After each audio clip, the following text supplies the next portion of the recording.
Halo semuanya, Assalamualaikum warahmatullahi wabarakatuh. Selamat datang di channel Guru Ridwan. Jangan lupa ya, subscribe, like, comment, and share.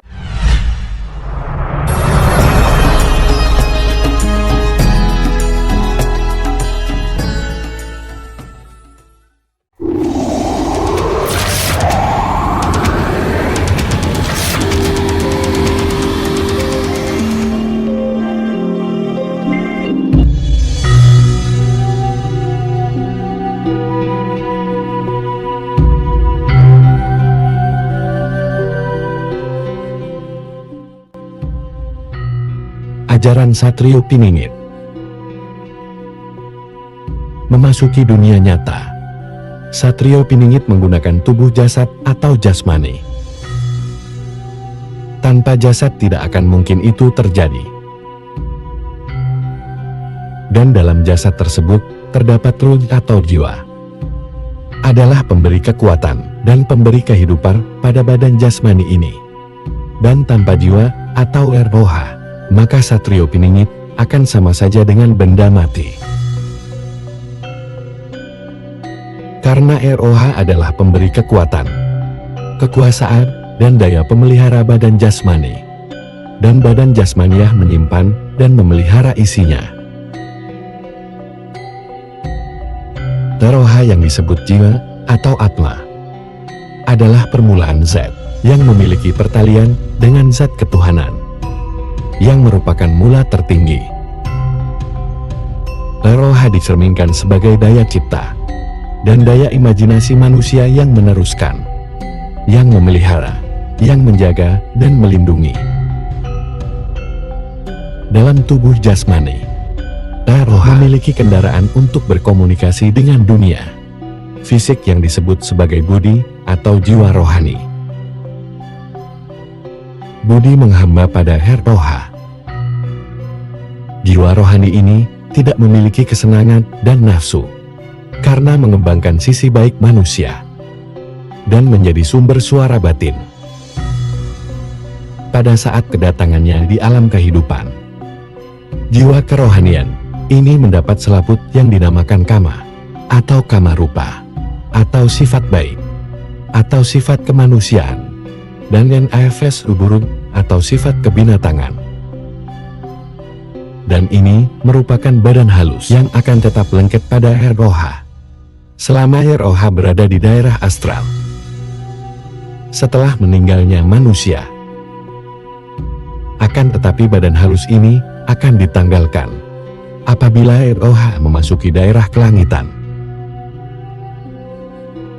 Sepeninggal roha, badan halus atau kama akan menjadi bayangan yang akan menguap dan hilang. Badan halus atau kama rupa memiliki pertalian langsung dengan dunia fisik. Nafsu, kesenangan dan keinginan yang menghinggapi badan halus merupakan sumber kekuatan untuk bertindak dan pertumbuhan fisik manusia. Penggalian keinginan dan nafsu akan melahirkan tindakan fisik melalui badan kasar, yang baik maupun yang buruk.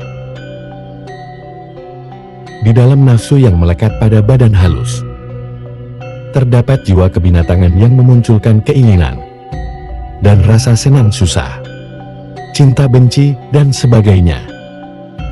Dan ini merupakan sebuah keburukan yang melekat pada manusia, tetapi ini memberi kekuatan untuk bergulat dan berjuang dalam kehidupan di dunia.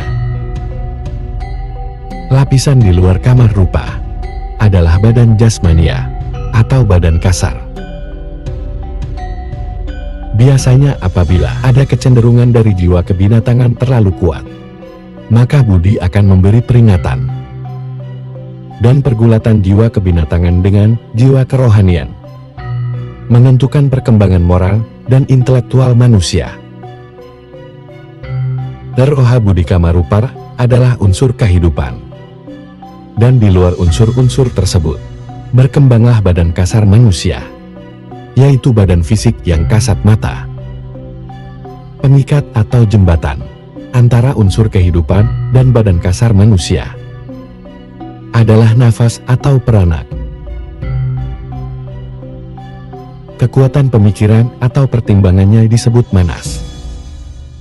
Jiwa kerohanian akan cenderung melekat dengan manas, yang lebih tinggi, atau aku yang tinggi. Dan jiwa kebinatangan cenderung melekat pada manas, yang rendah, aku yang rendah. Oleh karena itu, merupakan suatu kesatuan. Keduanya akan terbagi menjadi dua kekuatan terpisah, dan mempunyai kecenderungan yang berbeda. Dan sebetulnya di luar badan kasar, berkembang selaput yang disebut lingga saira, atau lapisan kedua yang merupakan selaput struktur halus, yang menyelimuti badan manusia, yang sering disebut sebagai kulit halus. Dan setelah kematian manusia, akan berubah menjadi kulit, yang secara perlahan-lahan akan lenyap.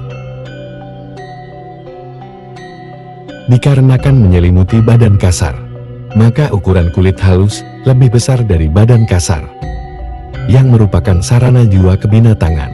Manusia menguasai daerah astral.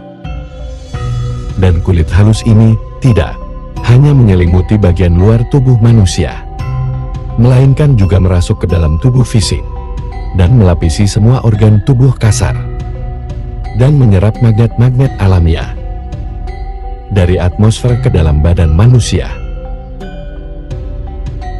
Cara kerjanya sama dengan spons, penyerap yang menghisap air. Dan pada saat menyerap berbagai kekuatan di atmosfer, kulit halus juga terkena pengaruh daya tarik jiwa, zat yang memang lebih kuat dan halus bila dibandingkan magnet badaniahnya. Tetapi kemampuan kulit halus untuk menyerap magnetis badan pria dari orang lain akan berkurang dengan bertambahnya umur. Disebabkan sifat penyerapannya ketika orang lebih tua bersentuhan dengan orang lebih muda, maka eteris ganda dari orang yang lebih tua akan menyerap magnet badaniah orang yang lebih muda. Dan memang orang yang lebih tua memerlukan magnet tersebut untuk daya tahan tubuh kasarnya. Oleh karena itu, hindarilah agar orang muda jangan tidur bersama dengan yang sudah berumur. Bila orang yang lebih lama berhubungan dengan orang yang lebih kuat, maka yang kuat akan memberikan magnet badaniahnya kepada yang lebih lemah. Pada saat orang sakit, maka umumnya kulit halusnya tidak berfungsi. Kekuatan fisik seseorang sangat ditentukan oleh pengaturan keseimbangan antara daya menyerap magnet dari luar dan daya serap dari luar.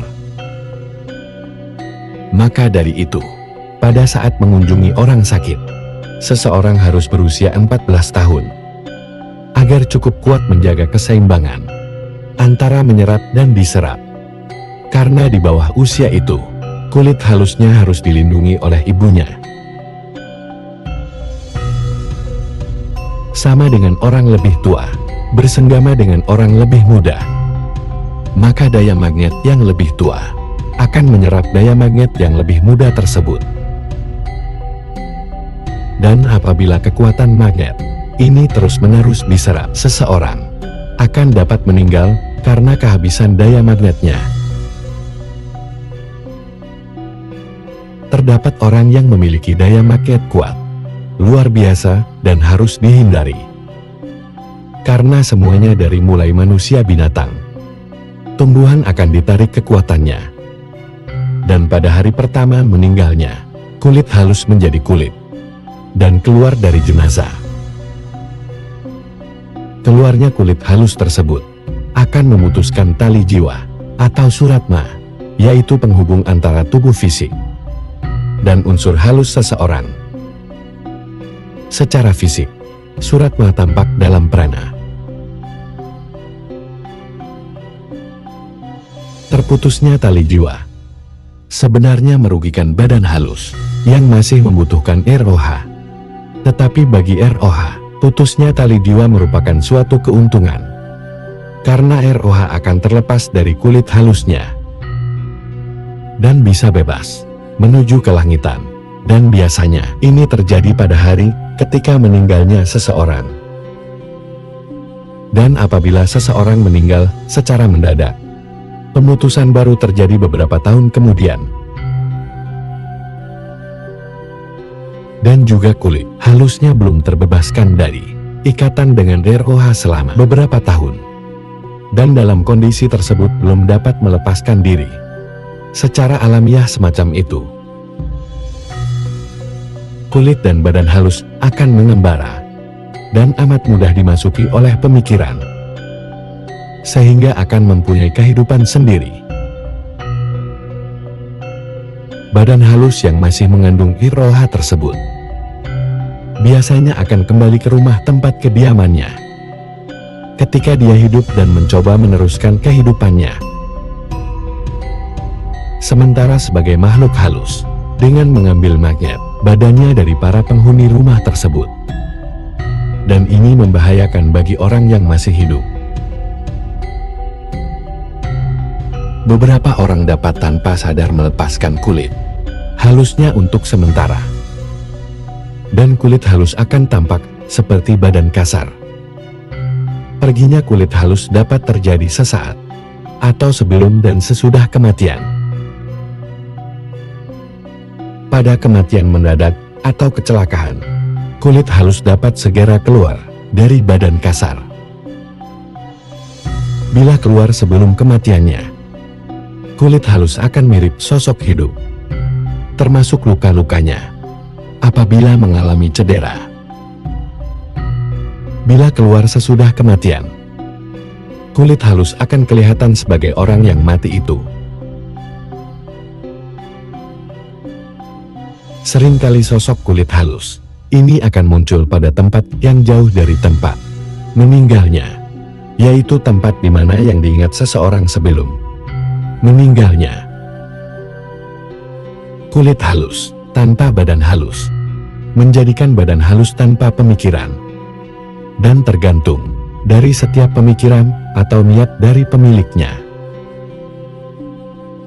Dan selama tidur, kulit halus juga sering meninggalkan badan, namun disertai dengan badan halusnya. Dan ketika orang terbangun, ia ingat apa yang ada dalam mimpinya. Adalah suatu bukti bahwa badan halusnya telah keluar dari badan jasmaniahnya. Melalui suatu latihan, seseorang dapat mengeluarkan eteris ganda berikut badan astralnya dari badan kasar. Dengan cara ini, orang dapat muncul di suatu tempat yang dikehendaki, dan tempat seperti badan kasarnya. Sementara badan kasarnya yang ditinggalkannya, seolah mati suri di tempatnya. Walaupun dalam praktek, ini ada bahayanya, yaitu badan kasar yang ditinggalkan, badan halus, dan kulit halus akan berada dalam kondisi tanpa magnet alamiah yang diperlukan, dan tidak bisa bertahan terlalu lama tanpa perlindungan magnet dan badan halus. Tetapi bila dapat melatih supaya ROH keluar, namun tetap meninggalkan badan halus dan kulit halus, maka kondisi badan halusnya tidak begitu berbahaya. Karena badan halus dan kulit halus dapat melindungi dan memberi makan badan kasar yang ditinggalkannya. Dan ini dapat terjadi bila sering dilatih secara keras. Dalam kondisi ini, jiwa tetap terikat dengan tali kejiwaan pada badan kasarnya. Pemutusan sedikit saja dari ikatan tali, jiwa dapat mengakibatkan kematian pada badan kasarnya. Artinya selama jiwa di luar ikatan tali, jiwa harus dijaga. Dengan cara, badan kasar harus dijauhkan dari banyak orang.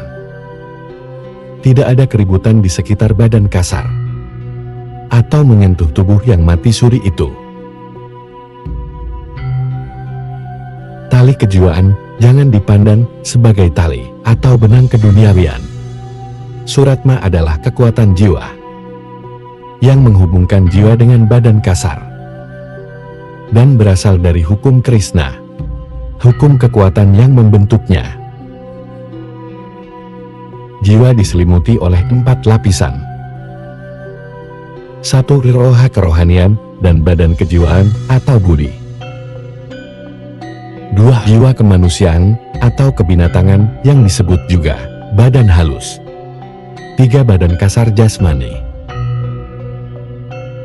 4. Selaput halus yang menyelimutinya, yang disebut kulit halus atau pancaran magnet.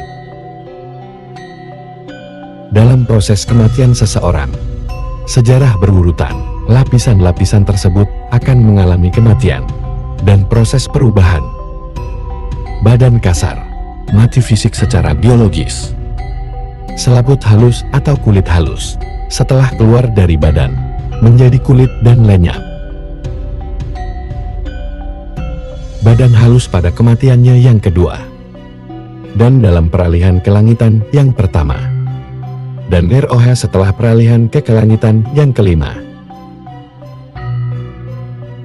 Melalui proses inilah, Roha atau jiwa mengalami pemurnian, meninggalkan semua cacat, dan Roha yang murni, akhirnya setelah melalui kelangitan yang kelima, keenam dan ketujuh, kembali kepada Tuhan.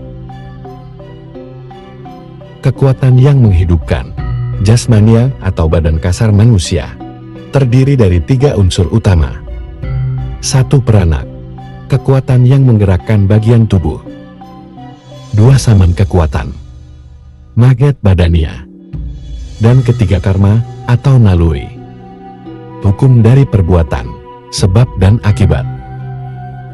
Tubuh jasmani dan magnet badania merupakan kesatuan yang tidak dapat dipisahkan yang membentuk kepribadian.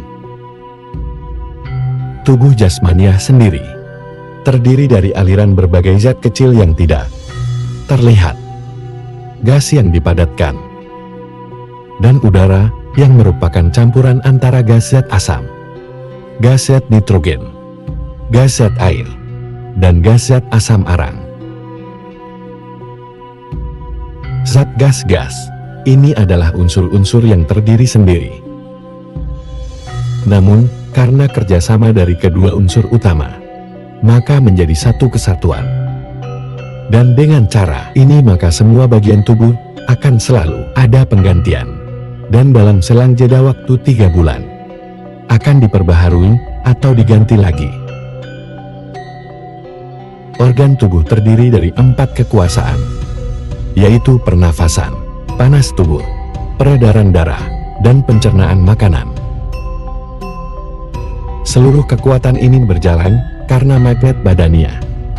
Dan pada kelahiran seorang bayi, ketika bayi terkena udara yang disebabkan daya tarik magnet badania, terjadilah gerakan naik turun paru-paru, dan gerakan mengembang mengempis jantung. Dan dengan gerakan ini maka zat asam akan masuk ke dalam tubuh. Dalam makanan yang masuk ke dalam tubuh, terdapat asam, aran yang akan dikeluarkan lagi oleh udara yang masuk. Karena pernafasan menghirup zat asam arang, maka hasilnya bukan hanya panas tubuh, melainkan juga darah akan mengalir, disebabkan makan yang dimakan. Darah dialirkan melalui pembuluh darah, dan pencernaan akan bekerja untuk mengeluarkan sisa-sisa sari makanan dan air dari dalam tubuh. Kerjasama dari 4 kekuatan tubuh ini menimbulkan darah, dan karena ini timbul daging, dan menyusul lagi terjadinya lemak tulang, rambut kuku, air mata dan keringat. Sebetulnya darah adalah penjelmaan dari kekuatan hidup, dan dalam darah terdapat rahasia kehidupan. Bila seseorang sedang sakit, maka kekuatan dalam darah melemah, namun kekuatan magnet dapat menguatkan kembali.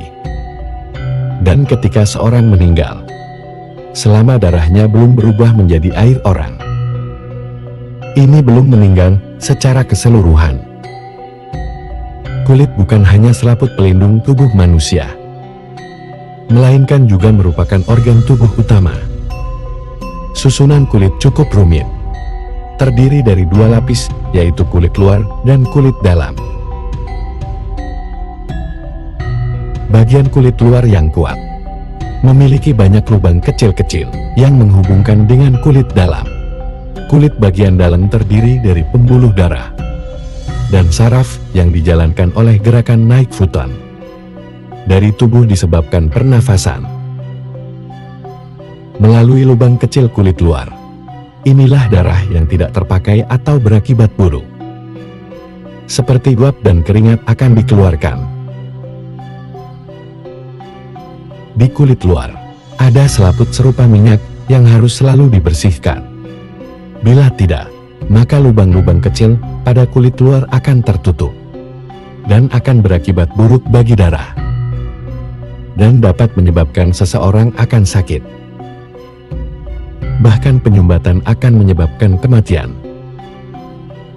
Karena lubang poli dilindungi oleh lapisan halus yang membentuk daya magnet, maka sebenarnya lubang ini tidak tertutup sepenuhnya.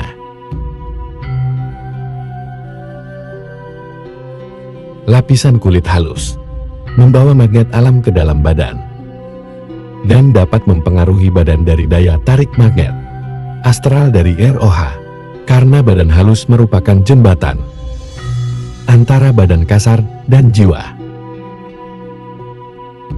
Kerja dari kekuatan ini secara bersamaan melahirkan pancaran aliran magnetis yang mengalir ke otak dan menyebabkan magnet kepribadian dan menyebabkan terjadinya tenaga saraf, tenaga otot, dan energi manusia. Dan juga dapat terjadi pemikiran, raut muka pendengaran, bunyi suara, perasaan penciuman, dan rasa. Karena daya-daya ini, maka terjadilah tindakan yang dapat dibagi ke dalam beberapa macam organ tubuh dan magnet alam, bekerja secara alamiah dan di bawah pengaruh hukum alam yang menyebabkan manusia makan, minum, dan tidur yang diperlukan untuk bertahan hidup oleh badan kasar.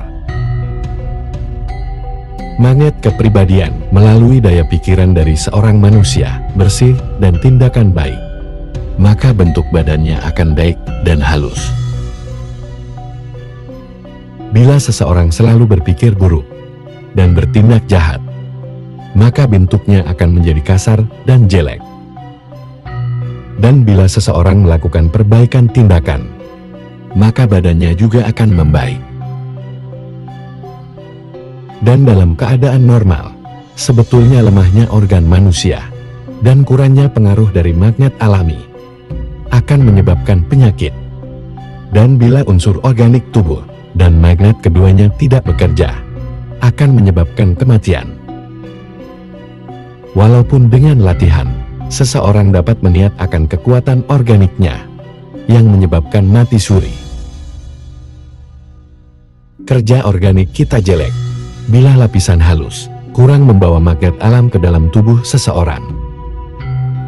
Bila pemasukannya terhenti, maka keseimbangan astral dan magnetis alami akan terputus, sehingga gerakan pernafasan dari paru-paru dan gerakan mengembang mengempis dari jantung berhenti.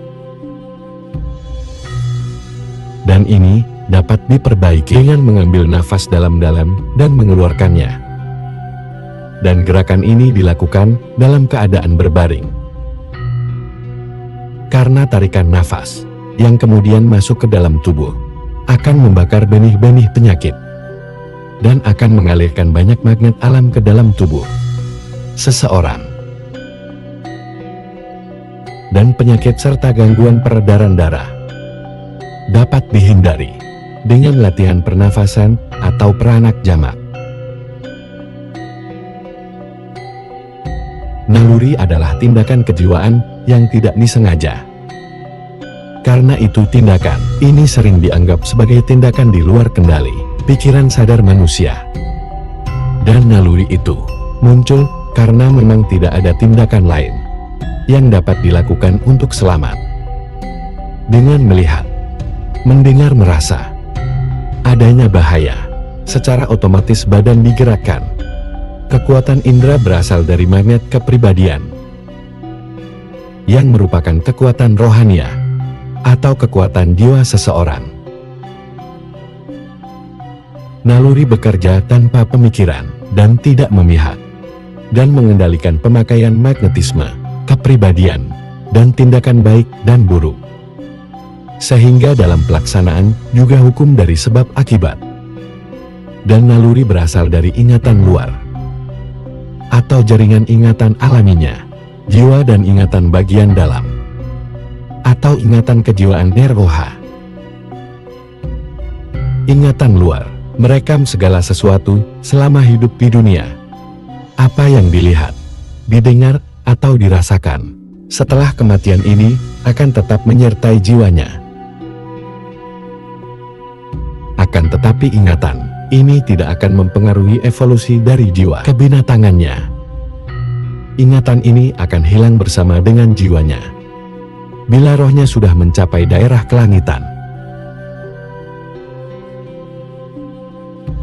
Ingatan dalam atau ingatan kerohanian merekam semua pikiran manusia, tindakan baik buruk, apa yang dibaca dialaminya, perilaku dalam keseharian, dan dipengaruhi oleh pergaulannya dengan orang lain, dan tidak akan hilang meski manusia berupaya merupakan pikiran dan tindakan di masa lalu. Dan ketika ajal tiba, ingatan akan muncul kembali dan menjadi saksi atas semua kejadian, pikiran dan tindakan yang dialaminya.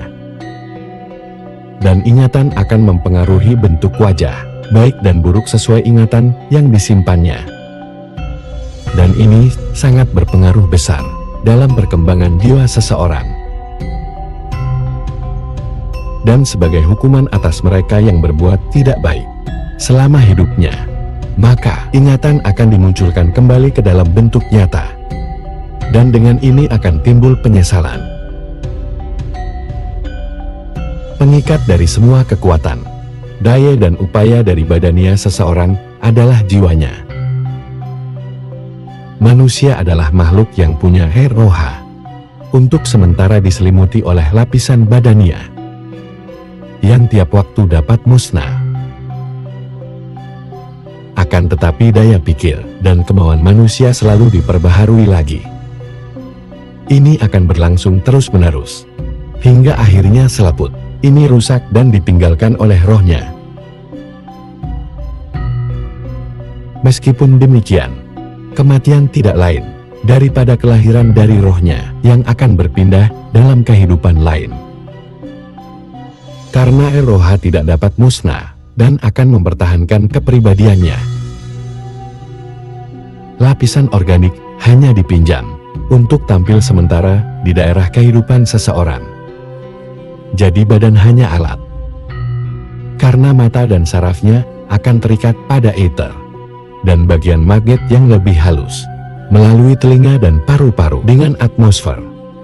Dengan indera lainnya yang merupakan alat perasaan akan berhubungan dengan badan kasar dan dunia fisik, baik yang keras maupun yang cair.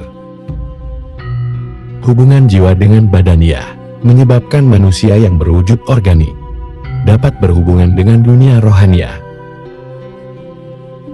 Ketika meninggalkan badan organik, rohnya tidak berubah dalam bentuk kemampuan, sifat dan juga dalam ilmu yang diperoleh. Ketika manusia meninggalkan, selimutnya akan menjadi ringan, tanpa ada perubahan pada badan rohaniahnya. Badan rohaninya tidak akan lebih baik atau lebih buruk. Seperti badan organik, badan rohaniah juga memiliki indera. Akan tetapi berbeda dengan organik. Cara kerja indera rohaniah lebih tajam dan lebih menyenangkan, dengan daya serap pikiran yang lebih tinggi. Setelah kematiannya, roha binatang seperti manusia tetap memiliki kepribadian. Hanya saja roha ini tidak memiliki kesadaran aku. Kadar intelektualnya tetap dan tidak berkembang sesuai dengan hukum kehidupan. Bila seekor binatang mati, maka rohnya akan masuk ke badan organik lainnya. Tumbuh-tumbuhan, logam dan batu. Setelah kematiannya akan berada dalam keadaan yang sama. Meskipun badan halusnya tidak begitu sempurna. Seperti binatang.